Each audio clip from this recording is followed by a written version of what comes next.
I must stand here. The Roman must bring me. Hurry. The message must be sent. Bob, she said, offerings burnt in the mortal world appear on this altar, right? Bob frowned uncomfortably, like he wasn't ready for a pop quiz. Yes? So what happens if I burn something on the altar here? That's all right, Annabeth said. You don't know. Nobody knows, because it's never been done. There was a chance, she thought, just the slimmest chance, that an offering burned on this altar might appear at Camp Half-Blood. Doubtful, but if it did work... Annabeth, Percy said again, you're planning something. You have that I'm planning something look. I don't have an I'm planning something look. Yeah, you totally do. Your eyebrows knit and your lips pressed together and... Do you have a pen? She interrupted him.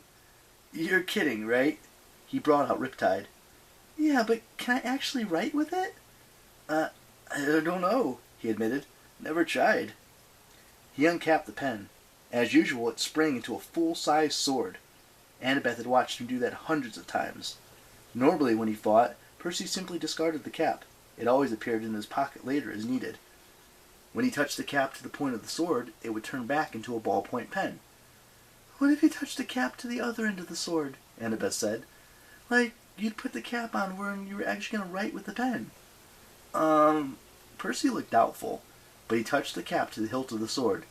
Riptide shrank back into a ballpoint pen, but now the writing point was exposed. May I? Annabeth plucked it from his hand.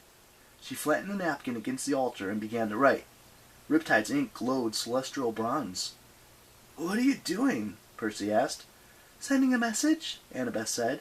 I hope Rachel gets it. Rachel? Percy asked. You mean our Rachel? Oracle Delphi Rachel? That's the one. Annabeth suppressed a smile. Whenever she brought up Rachel's name, Percy got nervous.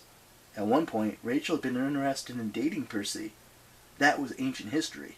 Rachel and Annabeth were good friends now, but Annabeth didn't mind making Percy a little uneasy. You had to keep your boyfriend on his toes. Annabeth finished her note and folded the napkin.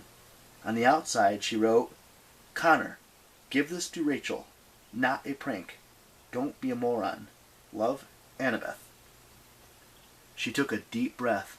She was asking Rachel Dare to do something ridiculously dangerous, but it was the only way she could think to communicate with the Romans, the only way that might avoid bloodshed.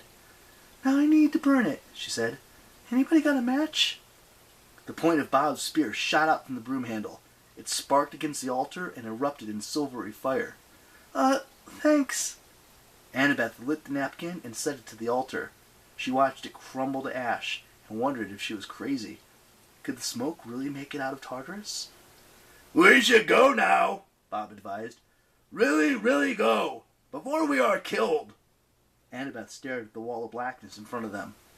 Somewhere in there was a lady who dispensed a death mist that might hide them from monsters. A plan recommended by a Titan, one of their bitterest enemies. Another dose of weirdness to explode in her brain. Right, she said. I'm ready.